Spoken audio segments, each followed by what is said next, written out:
श्री जानकी वल्लभ लाल की, श्री मंगल मूर्ति हनुमान जी महाराज की, सपरिकर श्री हनुमान जी की, संत भगवान की, श्री स्वामी अमरदास जी महाराज की, श्री नाभाजी महाराज की, श्री प्रियादास जी महाराज की, श्री वृंदावन धाम की, श्री बांके बिहारी लाल की, श्री राधा वल्लभ लाल की, श्री गिरिराज जी महाराज की, श्री यमुने महारानी की, श्री रामनाम महाराज की, श्री महाराज जी की जय जय श्री राम।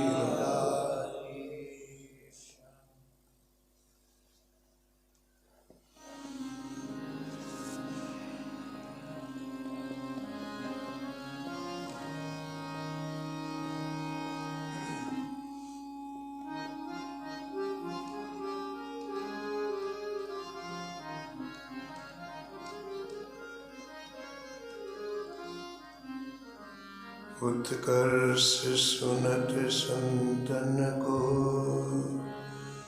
अचरज को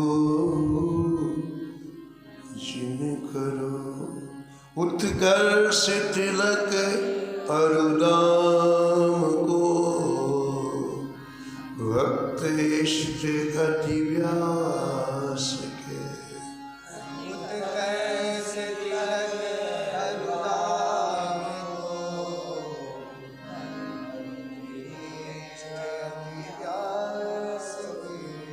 काहू के आराध मत्स्य कछ नरहर सुकर।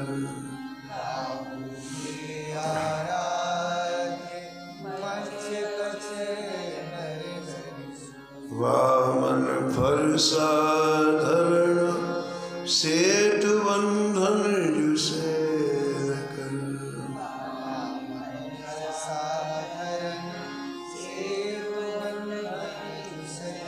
एकन की यह रीत नेम नौधा सोलाए।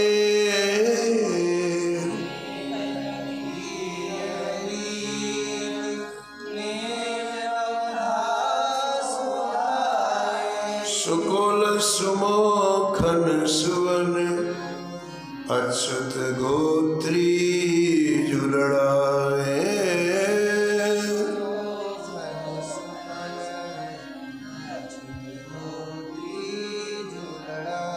नौ गुण तोर नूपुर गुणो।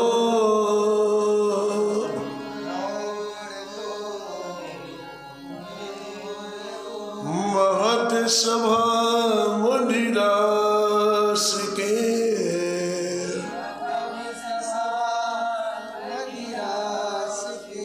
उत्कर्ष तिलक अरुदाम को,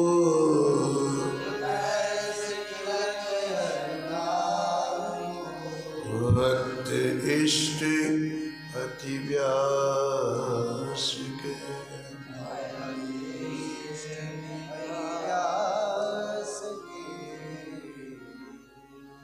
प्रथा स्मरणी परम वंदनी श्री भक्तमाल के रचयिता श्री नाथ गोस्वामी जी इस शब्द में श्री धाम वृंदावन के परम रसिक धामनिष्ठ संत श्री हरिराम व्यास जी का स्मरण किया है। और निष्कर्ष के रूप में कहते हैं कि आपने अपने संपूर्ण जीवन में भगवान के लाडले प्यारे दुलारे संतों से अनुराग किया, संतों को अपना सर्वस्व माना और संतों की ऐसी कृपा भी, ऐसा अनुग्रह हुआ कि श्री राम वृंदावन का जो दिव्य रस है उस रस से इनका हृदय ओतप्रोत हो गया।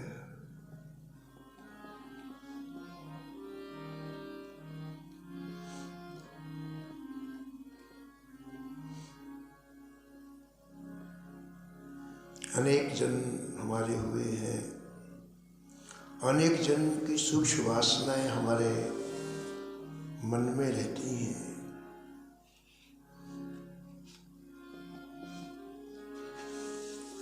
और वो प्रभु के मिलन में बाधा देती है, भगवत प्राप्ति में बाधा देती है।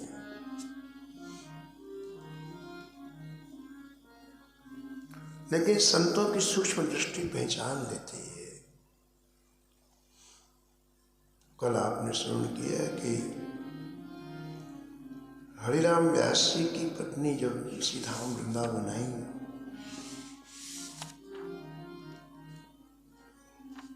तो बहुत संपत्ति लेकर के आई, खास करके अपने आभूषण, मूल्यवान आभूषण लेकर के आई।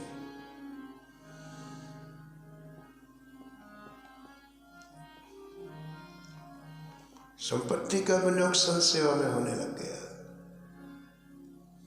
लेकिन वो आभूषण वो कभी कभी पहनती।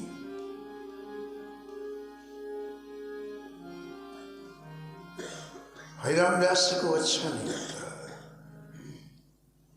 श्रीधाम वृंदावन में चित्त की वृत्ति श्री ठाकुर जी से हटा करके और कहीं लगाना, ये जीव की जड़ता है, ये जीव की कठोरता है। उसे अभी भी ऐसा लगता है कि हम ऐसे आभूषण पहनेंगे तो सुख मिलेगा, ऐसे वस्त्र पहनेंगे तो सुख मिलेगा, और चित्त की वृत्ति बढ़ जाती है उसकी। इसलिए जिसे प्रेम प्राप्ति करनी है उसके लिए गोस्वामी जी ने विनय पत्रिका में लिखा, और आस विश्वास भरोसो हरो जीव जड़ताई। हे गोविंद, हे राघव, ये मन में जो दूसरे का के प्रति ऐसी आशा है, ये मुझे सुखी करेगा। चाहे कोई वस्तु हो, चाहे कोई व्यक्ति हो, इससे मुझे सुख मिलेगा। ये जो मन में ऐसा विश्वास है, हे राघव, हे गोविंद, आप उसका हरण करो। विपत्ति में अमुक व्यक्ति साथ देगा, ऐसा जो विश्वास है, इसका आप हरण कर दो। ये सब झूठ है। जीव में विवेक नहीं है, जड़ता है, इसलिए वो ऐसा हृदय में बैठाए हुआ है। और आस विश्वास भरोसो हरो जीव जड़ताई।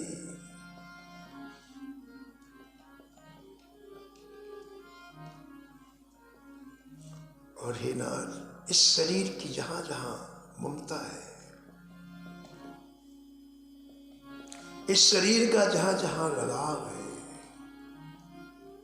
वहां से खींच करके आप अपने चरणों में लगा दें। तुलसी या तनु की प्रीत प्रतीत सगाई, सो सब समेट उसको आप समेट दो, आपके चरणों में लग जाए। यह विनती रघुवीर गोसाई। हमारी वृत्तियां जब तक विभक्त रहेंगी, बटी हुई रहेंगी, तब तक इस प्रेम रस का आस्वादन नहीं हो पाएगा।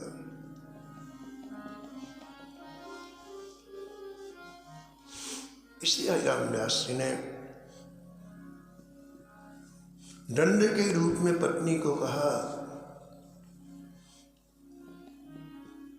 तुम्हारे पास जितने आभूषण हैं उनको बेचो, आज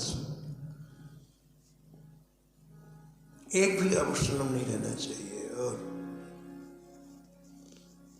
संत सेवा में लगा दो।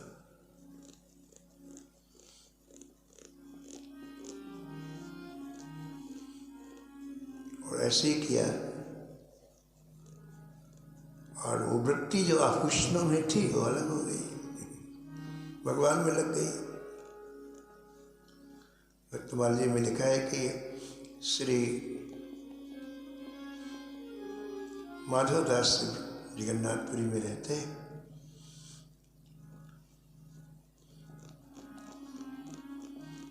तो प्रातःकाल कभी कभी भिक्षा के लिए निकलते,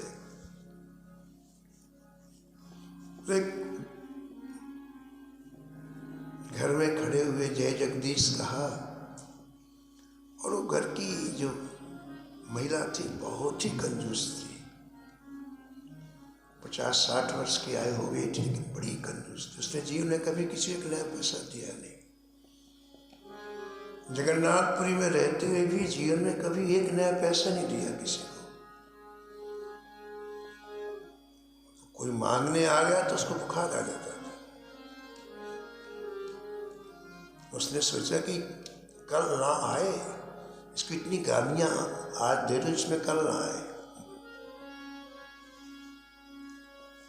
तो भरपूर दरवाजे में खड़े होकर सैकड़ों गालियां दी। माधुरा से कुछ मुस्कुराते रहे, चले गए।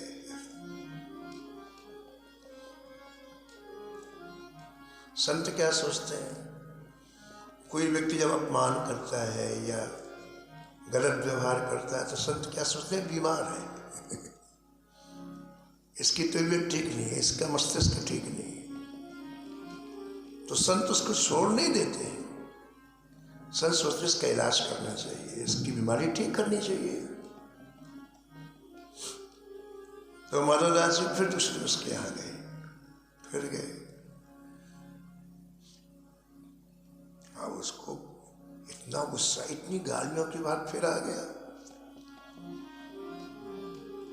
सुबह सुबह लोग पोछा लगाते हैं अपने घर में, और रसोई में गोबर और मिट्टी सान करके पुताई कर रही थी।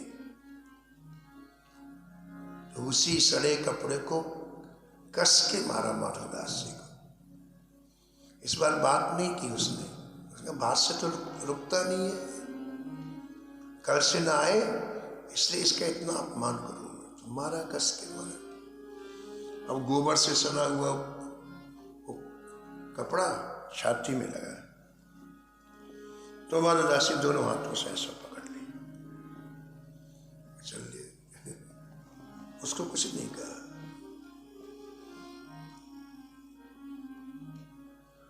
समुद्र के किनारे पहुंचे, पानी में उस कपड़े को धोया, बिल्कुल सड़ा हुआ कपड़ा था, धो दिया, पूरी मिट्टी निकल गई, गोबर निकल गया, और बालू में सुखाने के लिए डाल दिया। सूख गया, एक लकड़ी में कपड़े को लपेट दिए, और श्री जगन्नाथ जी के मंदिर की तरफ चले। तो रास्ते में एक उनका प्रेमी था, भक्त था, उसकी दुकान थी, रोज प्रणाम करता माधवदास जी, आज भी प्रणाम किया। उन्होंने कहा, अरे भाई तुम्हारे पास सरसों का तेल? बोले हाँ। बोले इसमें डाल दो कपड़े में। उसने पूरा भिगो दिया, उस लकड़ी को लेकर के आप जगन्नाथ जी के मंदिर पिछवाड़े पहुंचे। 2 रास्ते जगन्नाथ जी का, पीछे से है, एक आगे से। उसमें बत्तियां थी नहीं, लाइट थी नहीं, तो 7 बजे के बाद अंधेरा हो जाता है। तो जो लोग रात्रि में दर्शन करने जाते, अब कहीं कीचड़ है, कहीं नाली है, उसमें पैर पड़ जाते लोग, फिर कहीं पानी खोजते, फिर दर्शन करने के लिए जाते। तो माधवदास जी ने कहा कि मैं यदि इसकी मसाल जला दूंगा तो लोगों को सुख मिलेगा। तो पीछे खड़े होकर के आप ऐसी मसाल, वो जो कपड़ा लपेटा था ना लकड़ी में, उसमें तेल था ही, माचिस से जला के खड़े हो गए। हम लोग बड़ा आराम, रास्ता दिखाई पड़े, नाली दिखाई पड़े, आनंद दर्शन। अब वो कंजूस मैया का वो कपड़ा उन्होंने ठाकुर की सेवा में लगा दिया।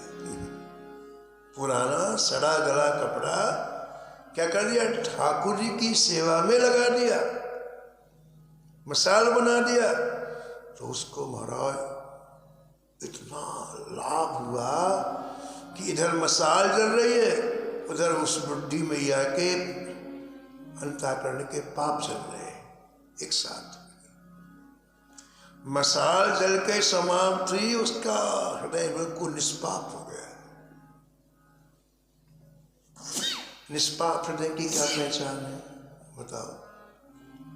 जिसका हृदय निर्मल होगा, उसको भजन की भूख जागृत होती है। कुछ भी अच्छा नहीं लगता है, उसे केवल भजन चाहिए, केवल।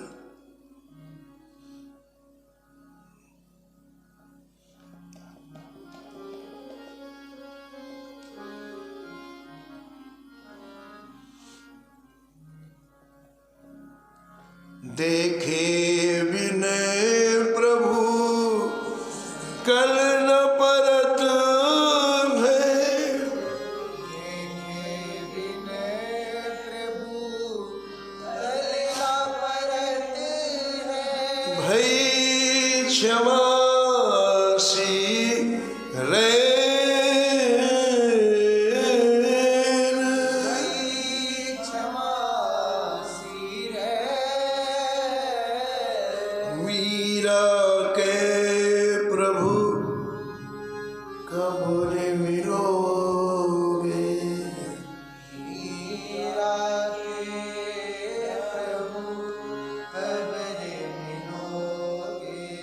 दुख मेटन सुख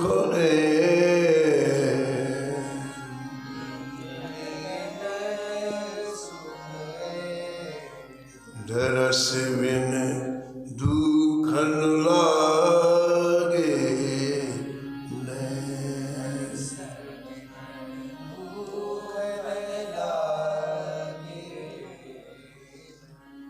आप देखो, इसने जीवन में कभी एक पैसा नहीं दिया, कभी किसी को कुछ अन्न का दाना नहीं दिया।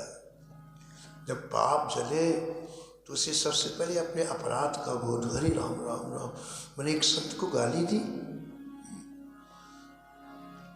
जैसे आप प्रकाश करो यहाँ तो ये बल्ब जलाते यहाँ उजेला होगा ना, तो जो चीज़ यहाँ रखी होगी वो दिखाई पड़ेगी, नहीं दिखाई पड़ेगी ना, अंधेरे में नहीं दिखाई पड़ेगा। लेकिन जैसे आप प्रकाश करो ना तो कहाँ क्या रखा है दिखाई पड़ता है। ऐसे ही जब हमारे अंतरात्मा में प्रकाश होता है तो सबसे पहले हमें अपनी कमी दिखाई पड़ती है, अपने दोष दिखाई पड़ते, अंधेरे में नहीं। अंतःकरण में अंधेरा तो दूसरे के दोष दिखाई पड़ते, वो ऐसा है, वो ऐसा है, वो ऐसा है। जब अंतःकरण में प्रकाश हो तो दिखाई पड़ता, कोई यहाँ गंदगी है, यहाँ कचरा है, ये देखो ये कमी है, तो उस भैया को दिखाई पड़ा, अरे राम राम मैंने संत को गाली दी, कितनी बड़ी गलती की, मुझे क्षमा मांगनी चाहिए। अब वो भागी घर से खोजने के लिए,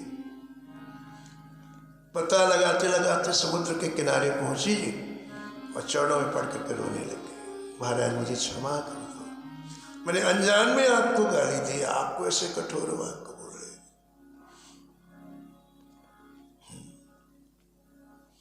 संत तो इलाज करने आए थे ना।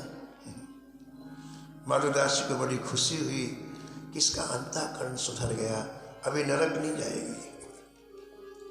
हमें तो यहीं तक का दिखलाई पड़ता है कि ये जीवन है, संतों को आगे का दिखाई पड़ता है, किसका आगे का परलोक कैसे बने। इसलिए माधवदास जी बड़े खुश हुए कि चलो अब इसको नरक की प्राप्ति नहीं होगी, इसके जीवन में सुधार हो गया। लेकिन आपने सुख दृष्टि से देखा कि इसके अंतःकरण में इसका जो चित्त है, इसकी जो वृत्तियां हैं वो कहीं अटकी हुई है, मरते समय वो परेशान करेंगे। जो चित्त की वृत्तियां हम जहां गहराई से लगा के रखते ना, अंत समय वो प्रकट होती है। माधवदास जी ने विचार किया कि इसकी चित्त की वृत्ति एक जगह अटकी हुई है, उसको वहां से निकालना जरूरी है। माधवदास ने पूछा तुम्हारे पास धन है? बोले हाँ है। कहाँ रखा है? बोले जमीन में गड़ा के रखा है। पहले बैंक नहीं होते थे तो चोरों से बचने के लोग जमीन गड़ा गड़ा करके रखते थे। हमने बचपन में एक बुढ़िया भैया को देखा, वो अपने घर में जगह जगह धन गड़ा के रखा, बाद में उसको भूल गया कि कहा तो पागल हो गई हो, पूरे जीवन पागल रही हो। उसने गड़ा दिया फिर उसको भूल गया, मैंने कहाँ गड़ा है, और जमीन में कोई नक्शा तो रहता नहीं। फिर वो पागल हो गई। तो जगन्नाथपुरी की वो मैया ने कहा मैंने जमीन में धन गड़ा के रखा है। मद्रास ने कहा देख तेरी चित्त की वृत्ति उसमें लगी हुई है, और अगर तू धन का चिंतन करते करते मरेगी तो फिर तुझे सांप बनना पड़ेगा, और सांप बन के उसी धन के पास पर बैठेगी तो कोई ले ना जाए। एक काम कर, तू धन को खोद करके निकाल ले और अभी जो मंदिर के बाहर भिखारी बैठे हुए हैं दीनहीन सबको बांट दे। उसने तुरंत धन को खुदाई की, ये सब धन बांट दिया। चित्त की वृत्ति अब उसकी बिल्कुल एकाग्र हो गई। और अब माधवदास जी ने उपदेश दिया कि तुम भजन करो। ऐसे हरिराम व्यास जी की पत्नी की चित्त की वृत्ति आभूषणों में थी, और वो बाद में वो आभूषण महाराज एक विपत्ति बन जाते हैं। इसलिए हरिराम व्यास जी ने कहा इन आभूषणों को बेचो और संतों की सेवा करो।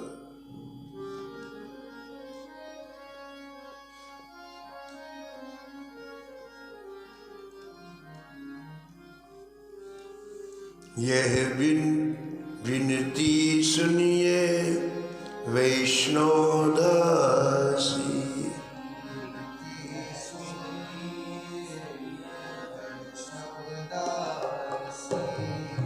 विनती सुनिए वैष्णव दासी,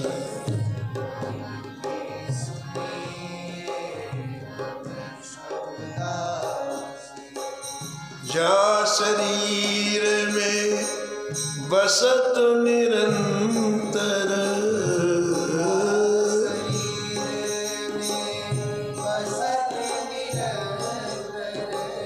नरक व्याधि पितु खांसी, नरक व्याधि पितु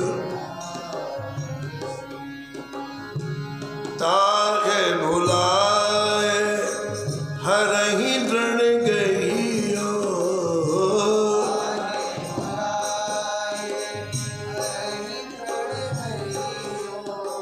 हसत संग सुख रास,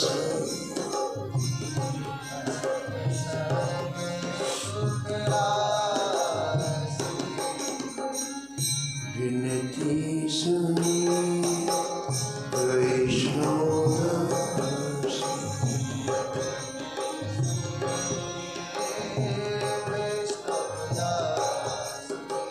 सर्वोपरि राधापति सोरती,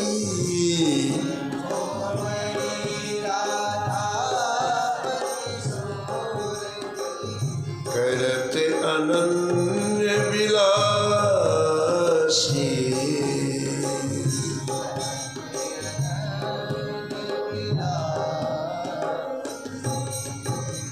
तिनकी पद शरण व्यास को,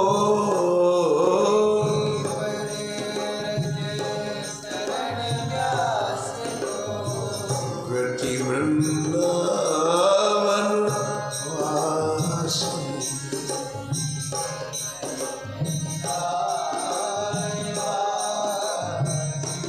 हाँ विनती सुनिए वैष्णव दासी,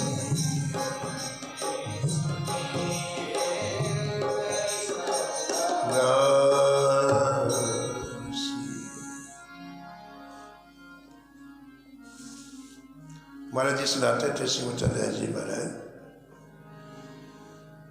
श्री धाम वृंदावन में श्री गोपाल दास जी नाम के एक वयोवृद्ध संत रहते थे।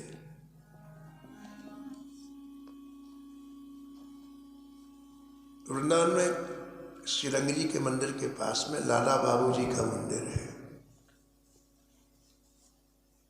मंदिर तो राधा कृष्ण का है, लेकिन बंगाल के एक रईस थे लाला बाबू, उन्होंने मंदिर बनवाया, उनके नाम से प्रसिद्ध हो गया लाला बाबू जी का मंदिर। तो लाला बाबू के मंदिर में वो रोज कथा करते थे। तो उनकी उम्र करीब 90 वर्ष की हो गई थी, वृद्धावस्था हो गई थी, तो नेत्रों से कम दिखलाई पड़ता था। तो समीप में आप एक व्यक्ति को बैठा लेते, वो पुस्तक को पढ़ता, श्लोक होते, छप्पे होते, चौपाइयाँ होती, और फिर उसी के भाव की अभिव्यक्ति श्री गोपाल दास जी करते थे। नित्य सत्संग होता, लाला बाबूजी में नित्य सत्संग होता 1 घंटे के लिए, और बड़े अनुभवी संत थे श्री गोपाल दास जी, तो सुनने के लिए बड़े चाव से लोग आते, दूर दूर से श्रोता आते सुनने के लिए।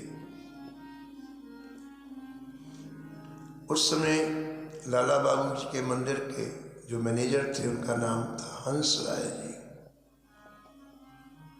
वो लखनऊ में की जन्मभूमि थी उनकी, वहाँ के रहने वाले थे, और पत्नी के सहित वृंदावन में निवास करते थे, और मंदिर के मैनेजर थे।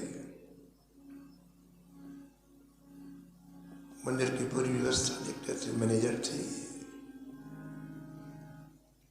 एक दिन मंदिर के किसी कर्मचारी ने इनकी पत्नी से कहा कि रोज शाम को 4 बजे कथा बहुत अच्छी होती है, आप आया करो। तो उसके मन में सुनने की उत्कंठा हुई कि देखूं कैसी कथा होती है। तो कथा श्रवण करने के लिए आने लग गई। अब वो एक तो लखनऊ की रहने वाली, फिर मैनेजर की पत्नी, तो महाराज कथा में आए तो इतने आभूषण पहन करके आए, इतना श्रृंगार करके आए कि जब वो आती कथा में तो सबका ध्यान बढ़ जाता, उसके आभूषण सुनने से, उसकी चाल से, और वो तभी आती जब कथा चालू हो जाती, तो सबका ध्यान उसकी तरफ हो जाता, कथा के प्रवाह में विघ्न होने लग गया।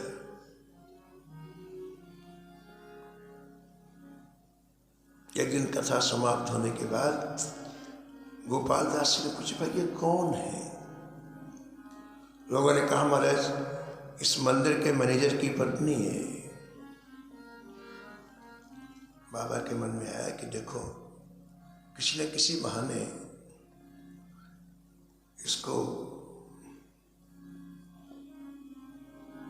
उपदेश देना चाहिए। तो आज जब वो कथा में आई और उसके गहने की रुंझुन की आवाज आई, तो गोपाल दास जी बोले, गहने बेचो साधु जीवाओ,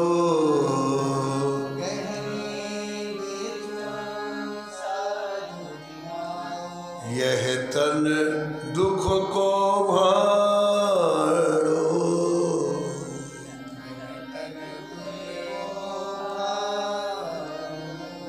जन्म जन्म गधैया हुई हो,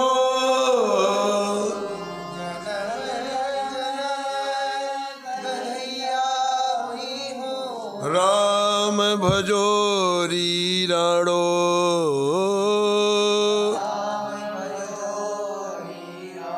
राम भजोरी राड़ो।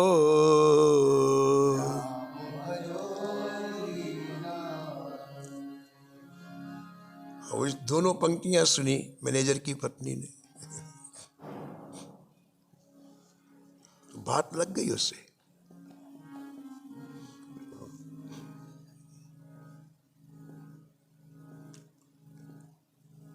गोपाल दास जी ने कहा कि इन गहनों को बेच करके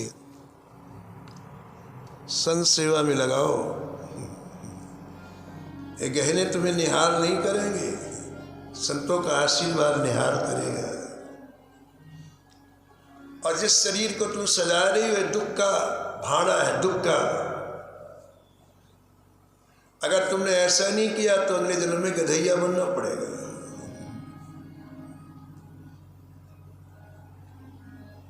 और गाली दी, राम भजोरी रावड़ो। तो अन्य स्त्रियां तो बड़ा बुरा माना कि देखो बाबा गाली दे रहा, 90 साल की उम्र हो गई। लेकिन भगवान की कृपा जिसके ऊपर होती है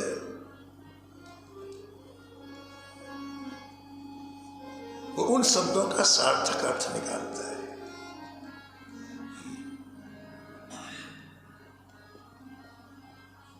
पूज्य महाराज श्रीमठानंद जी महाराज सुना रहे थे कि एक बार नानक जी अपने शिष्य मर्दाना के साथ जा रहे थे।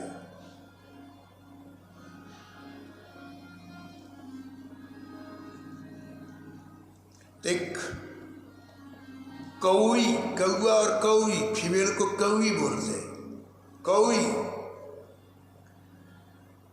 एक गधैया को चोंच मार मार करके महाराज घायल कर रही थी।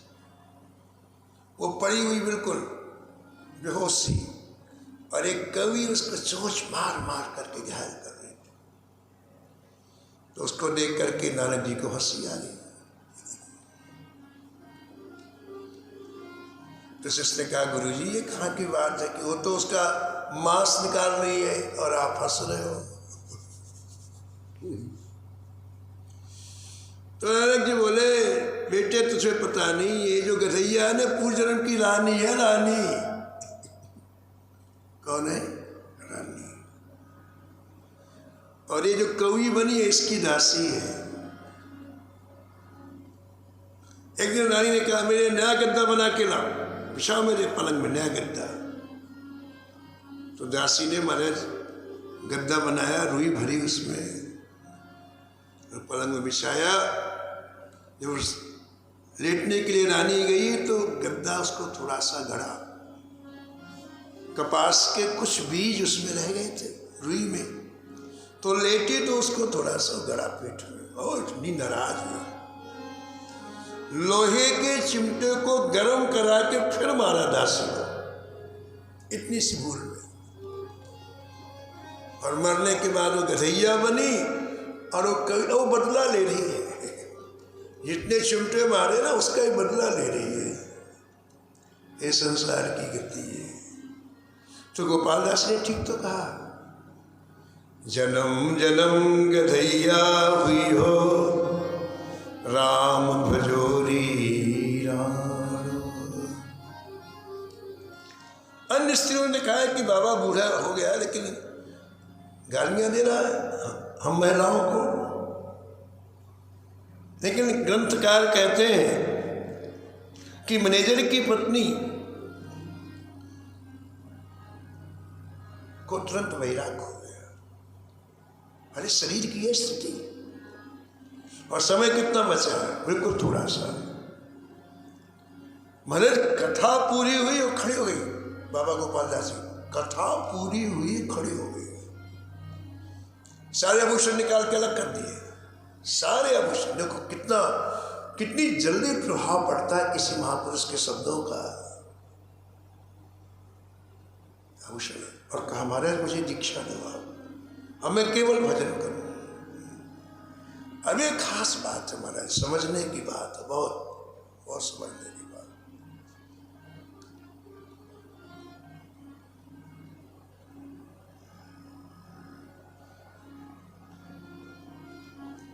मुझे केवल भजन करना है। किस लिए दीक्षा ले रही है?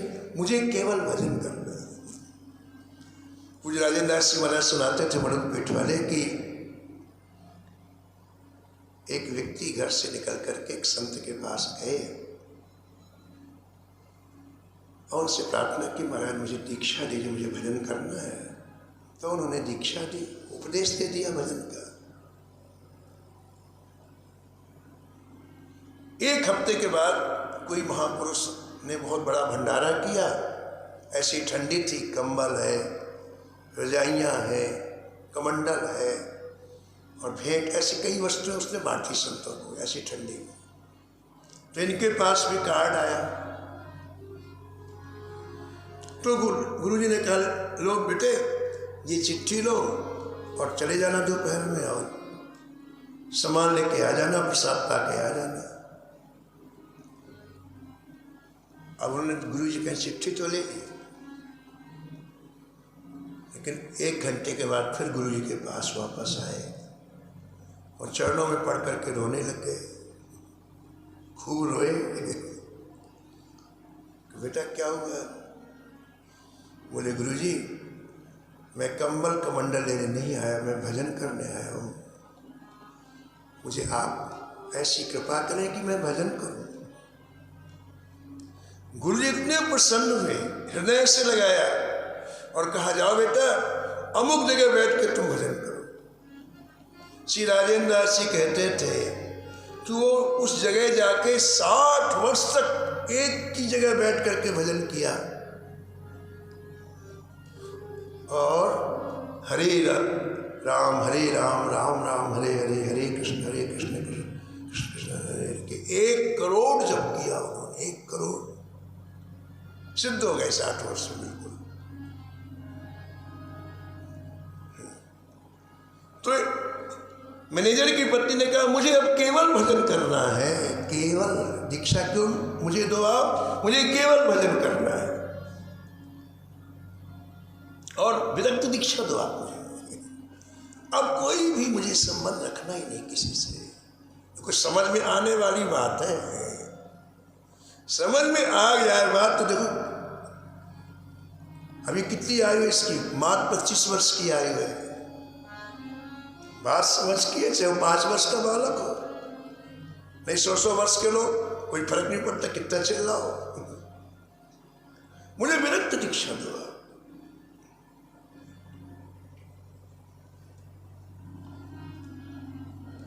और कोई भजन करने के लिए जब इस तरह हृदय से बोलता है तो संत बड़े प्रसन्न होते हैं। एक खुद तो सुधरेगा, लाखों को सुधारेगा। उसी समय विरक्त दीक्षा दी और उसका नाम गोपाली बाई रखा और कहा, जाओ तुम गिरिराज जी में निवास करके भजन करो, श्री गोवर्धन जी में रह के। बिल्कुल नई उम्र, लेकिन जिसका भजन में मन लग गया। अब देखो उसके मन में क्या है कि देखो मैंने, अब उसको भजन का स्वाद आया, रस आया, तो उसके मन में आया कि देखो मेरे पति तो ऐसे संसार में पड़े हुए हैं, मैं तो भजन का रस ले रही हूं, लेकिन इनकी क्या गति होगी? ये तो वह इसी मैनेजरी में पड़े हुए हैं, धन कमाना और हमारे संसार के वस्तुओं का उपभोग करना। तो वृंदावन आई, आकर के महाराज जी सुनाते थे कि बिहारी जी का दर्शन करने गए, और वो इनके पतिदेव मैनेजर भी कभी कभी बिहारी जी आते थे, कभी कभी। तो संयोग कि ये बिहारी जी के मंदिर का दर्शन कर रही थी गोपाली बाई,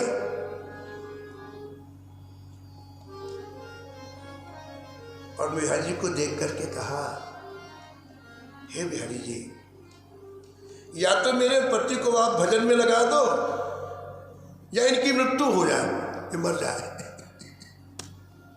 जो भजन नहीं करेगा तो पाप ही तो करेगा, मर जाए तो ज्यादा अच्छा है ना, उतने पाप कब होंगे? समझने की बात है, जो व्यक्ति भजन नहीं करे वो केवल पाप करता है, केवल। तो जल्दी मर जाएगा तो उतने पाप कम होंगे, नरक में उतनी यातना कम मिलेगी। निश्चित है, ये निश्चित है, जो भजन नहीं करे वो पाप करेगा ही। तो गोपाली बाई ने कहा, या तो प्रभु इनको भजन में लगा दो या ये आज ही मर जाए। तो महाराज जी सुनाते थे कि संयोग से वो, इनके पति का नाम था हंसराय, वो भी आए थे, बिहारी जी का दर्शन कर रहे थे, पीछे खड़े, इनको नहीं पता था। उन्होंने सुन लिया कि ये कह रही है कि या तुम भजन किया मर जाए। महाराज उनके अंदर एकदम से वैराग जागृत हो गया, इनके पति के अंदर वैराग जागृत हो गया, और उन्हीं बाबा गोपाल दास जी के पास गए, बोले हमको भी आप विरक्त दीक्षा दी। उनको दीक्षा दी, उनसे कहा तुम बरसाने में रह करके भजन करो। लिखा हुआ है कि गोपाली बाई परम सिद्ध संत हुई और हंसदास से भी परम सिद्ध संत हुए। तो चित्त की वृत्ति को अलग हटाने के लिए हरिराम व्यास जी ने अपनी पत्नी से कहा कि अपने गहनों को बेच करके तुम संत सेवा करो। और जब उन्होंने संत सेवा की तो पूरी तरह से मन भगवान में लगने लग गया। आगे प्रियदास जी वर्णन करते हैं। सुता को विवाह भयो बड़ो उत्साह कियो,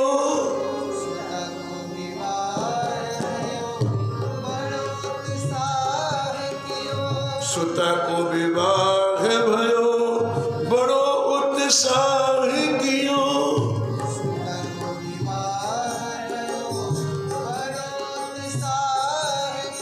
नाना पकवान सब नीके बन आए हैं,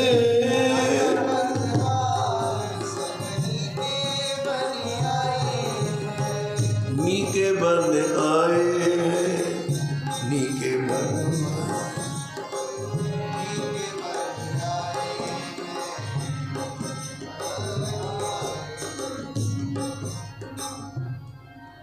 इनकी पुत्री का नाम था रत्नाबाई।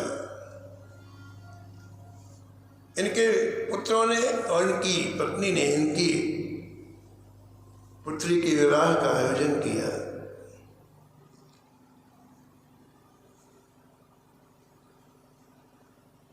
तो बारात की स्वागत के लिए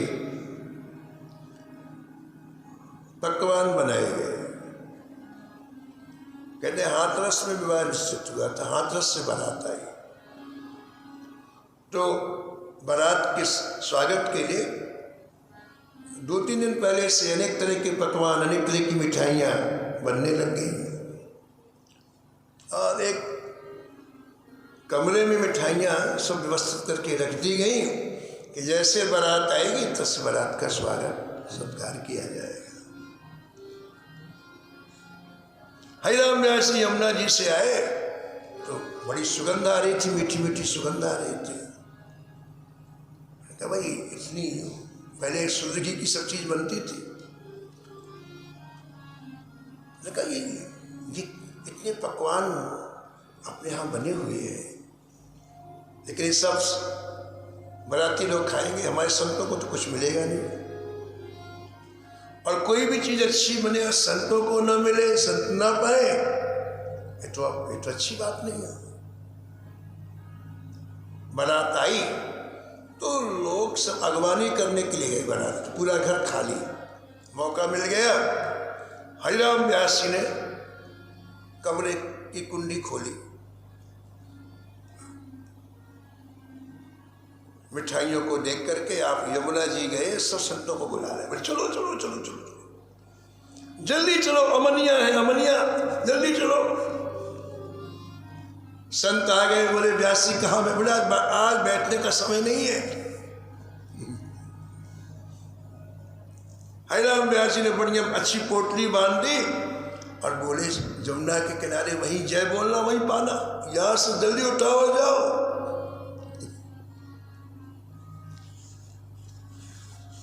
पूरा कमरा खाली कर दिया।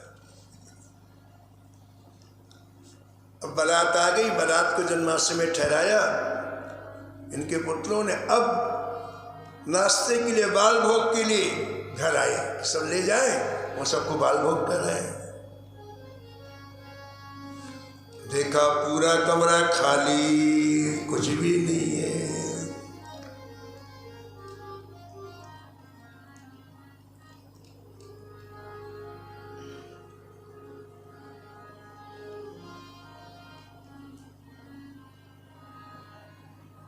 तो सब महाराज उदास हो गए कि अब तो बड़ी बेइज्जती हो गई, इतनी जल्दी बन ही नहीं सकता। और वहां देना सब तैयार बैठे हैं, अभी अभी बारात आई है। तो अत्यंत उदास होकर के महाराज हरिराम व्यास की तरफ देखने लग गए। तो हरिराम व्यास जी ने कहा, देखो भाई क्यों उदास हो रहे हो? बोले पिताजी यहाँ तो कुछ है ही नहीं, और बारात का स्वागत करना कुछ भी नहीं, सब खत्म, पता नहीं कहाँ चला गया क्या। तो हरिराम व्यास जी ने कहा कि तुम चिंता ना करो, जहां संतों की सेवा में कोई चीज का विनियोग होता है वो 1000 गुना होके हमें मिलती है, ठीक है ना। जो भी चीज आप संतों की सेवा में लगाते हो वो निश्चित रूप से 1000 गुना होगी। पूज्य महाराज जी कहते थे, श्री मुक्तादास जी महाराज, कि प्रहलाद जी नरसिंह भगवान की स्तुति करते हुए कहते हैं कि जय जय तो आत्मा राम हो, आप काम हो, आपको तो किसी चीज की आवश्यकता नहीं है, फिर आप तो स्वीकार करते हो। भक्त लोग कोई चीज लेकर के आते हैं, आपके चरणों में रखते हैं, आप क्यों स्वीकार करते हो? तो प्रहलाद जी इसका उत्तर देते हैं, आप इसलिए स्वीकार करते हो कि उस चीज को 1000 गुना करके दे देते हो। भक्त जो भी चीज आपके चरणों में लाता है उसको आप 1000 गुना करके दे देते हो। हरिराम व्यास जी कहते हैं, संतों की सेवा से कभी कमी आती ही नहीं है, वो 1000 गुना तुरंत हमको प्राप्त होती है। तुमको विश्वास नहीं हो तो कमरा खोल के देख लो। हरिराम व्यास जी बोले, तुमको मेरी बात पर विश्वास नहीं, कमरा खोलो। और जब कमरा खोला तो मानो लबालब कमरा भरा हुआ, अनेक तरह के मिष्ठानों से लबालब कमरा भरा हुआ।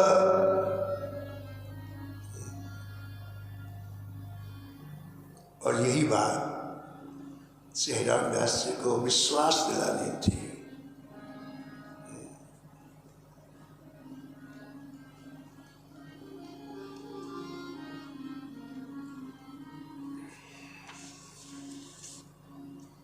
रविदास लिखते हैं,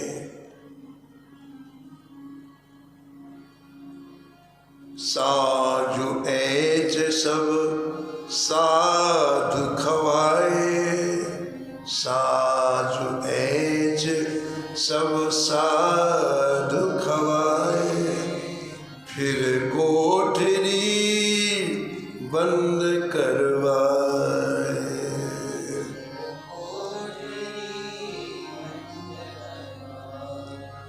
तब कोठरी बंद करवाए।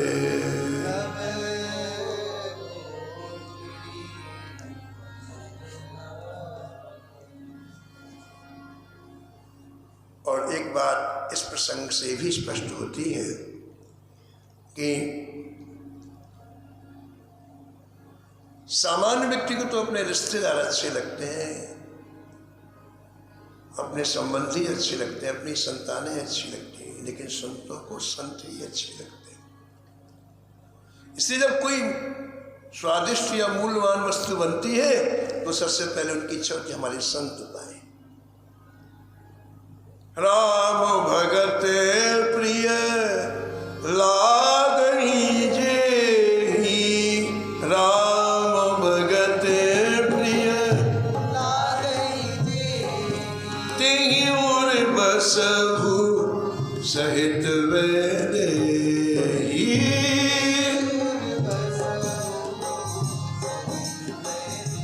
हाँ तेहि उर बसहु सहित वैदेही।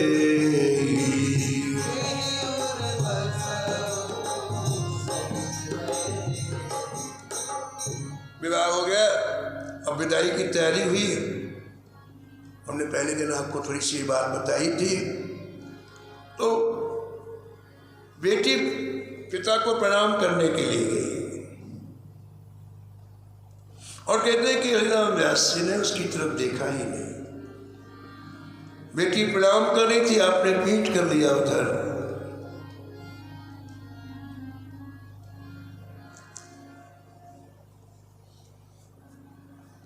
तो बेटी ने रोकर कहा, पिताजी मेरे से क्या अपराध हुआ? आप मुझे आशीर्वाद नहीं दे रहे, मुझे मुझसे बात नहीं कर रहे हैं।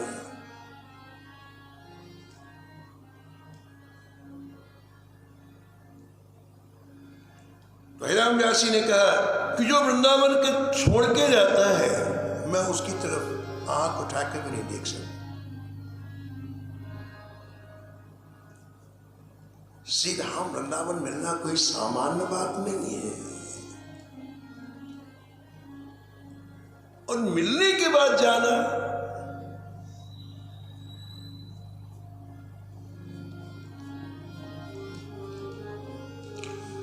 पिता की बात पुत्र को इतनी लग गई,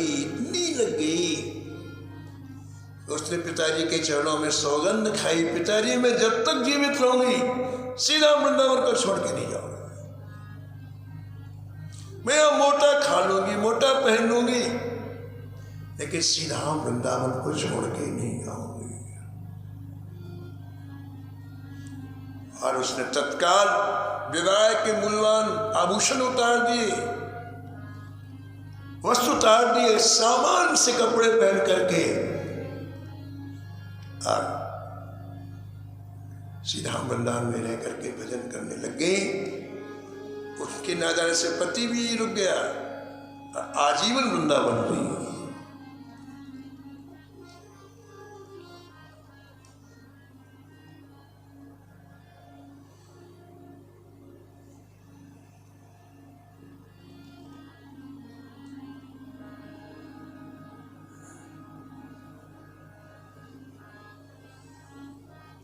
श्री राम व्यास के ठाकुर जी का नाम था जुगल किशोर जी, और आप अपने ठाकुर जी की स्वयं सेवा करते, ऐसा प्रियदास जी ने कहा। एक बार बड़ी सुंदर वंशी श्री ठाकुर जी के लिए आपने बनवाई, स्वर्ण की वंशी, बहुत सुंदर। श्रृंगार के बाद अंत में आप श्री ठाकुर जी के हाथ में वंशी धारण करा देते थे। आज नवीन वंशी आपके धारण कराने की इच्छा हुई, तो आपने ठाकुर जी की ऐसी अंगुलियां थी, और वंशी जब डालने लग गए तो वंशी कुछ मोटी बन गई थी, और यहां जो छेद था वो थोड़ा सकरा था।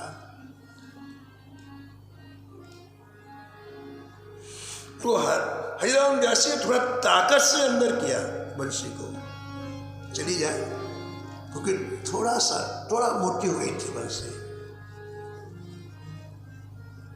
तो ठाकुर जी की हथेली से रक्त निकलने लग गया, तुरंत रक्त के बिंदु नीचे गिरने लग गए। ओहो, ये दृश्य देखते ही मारे रो पड़े हरिराम व्यास। मेरे कारण ठाकुर जी को दुख मिला। रघुराज सिंह लिखते हैं, एक समय रची सुवर्ण वंशी, एक समय रची सुवर्ण वंशी, युगल किशोर ही दिय दुख ध्वंसी, युगल किशोर ही दिय दुख ध्वंसी, रहे न कर में छट छट परई, रहे न करने छटी छटी परई, व्यास कहो कत कर नहीं धरई, व्यास कहो कर नहीं धरई, कर नहीं धरई, कर नहीं धरई।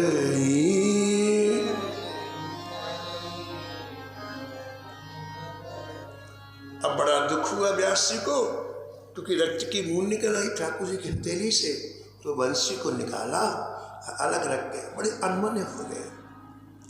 एक स्वच्छ कपड़े को भिगोया और भिगो करके ठाकुर जी की पट्टी बांध दी हथेली में, पानी में भिगो करके पट्टी बांध दी, और मन नहीं लग रहा। मेरे कारण ठाकुर जी को दुख हुआ, तो आप खिन्न मन से यमुना किनारे चले गए। वहीं बैठे रहे, आज यमुना किनारे बैठे रहे। और जब सायंकाल हुआ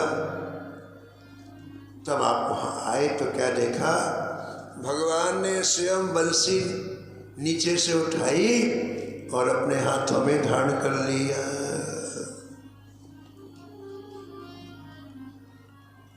बहुरे लखे मुरली कर माही, बहुरे लखे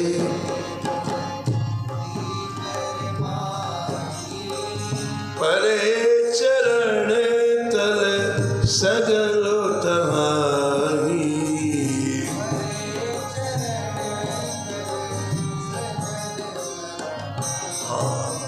बहुरे लखे मुरली करमाही,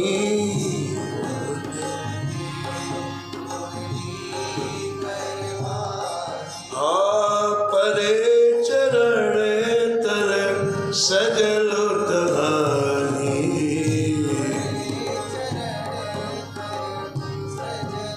तो भगवान को वंशी धारण की वे देख करके भाव विभोर होकर कही रामदास जी चरणों में गिर पड़े। त्राहिमाम त्राहिमाम।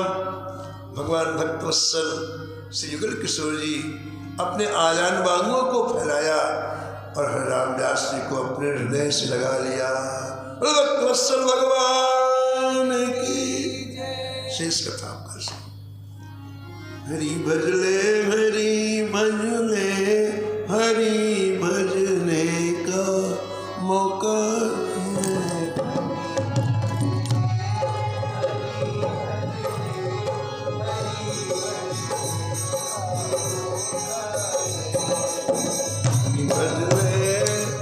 हरि भजले हरि भजने का मौका।